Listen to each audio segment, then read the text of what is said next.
Ghosts and ghouls aside, the amount of sugar Americans consume this time of year may be the scariest part of Halloween.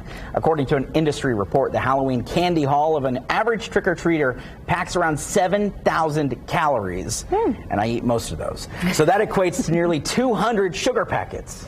While it's okay to indulge your sweet tooth every once in a while over consuming sugar, it can come with some scary short and long-term consequences, especially in regard to teeth. With more on how to look out for our pearly whites or our pearly semi-white and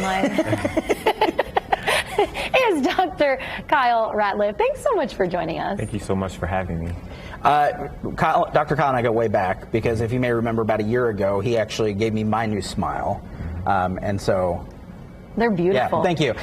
So that leads, is there a good time to eat sugary treats? Because people are going to be doing it. So like, is it daytime, nighttime? I mean, is there a good time, I guess? While there is not a specific good time, there are some guidelines that I kind of would recommend.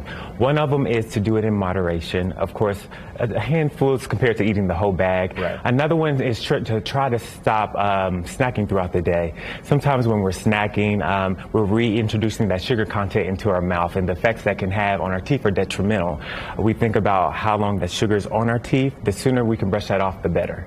Smart. Well, trick-or-treating can work up some thirst. With all that candy, should we avoid juices and sugary concoctions this Halloween? Definitely. When you think about Capri Sun, apple juice, sodas, they contain a high sugar content. And if we're constantly sipping that, reintroducing that sugar throughout the day, it can cause more detriment to the teeth. So again, as soon as you can, try to brush that sugar off. Or a simple thing is drinking water. Water is a great way to remove some of that sugar out of our mouth. And then it also stimulates our salivary flow, so it breaks down some of that sugar as well.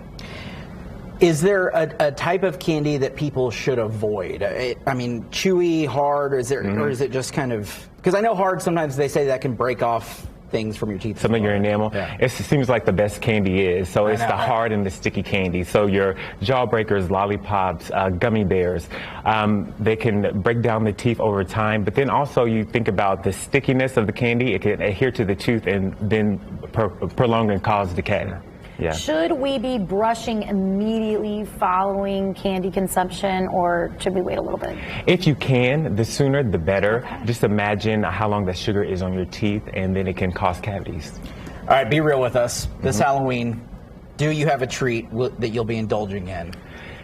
Every once in a while, you'll see a Snickers wrapper, you know, in my trash can. Yeah. But of course, I'm human as well. Sure. I have to follow my own advice and to brush that sugar off as well. Yeah. So how fast can cavities form if you've got a lot of exposure to candy or other sweet treats? Right. There's different variables. One could be how frequently that you're brushing. The other one is how often that you consume that candy. Sure. So some things to look out for is when you're eating those sweets, if you feel some sensitivity to hot or cold, those are some things to look out for. But then that's also the importance of having a dentist that you go to for those regular checkups to build rapport with in a relationship so you don't fall off the deep end, and we can take care of you. Great. That's why we have Dr. Kyle at Transformative Family Dentistry. Dr. Kyle, thank you so much. Pleasure being here. Love seeing you. I need to get in for a checkup. Coming up in the break, I'm going to ask him a couple tips about whitening these.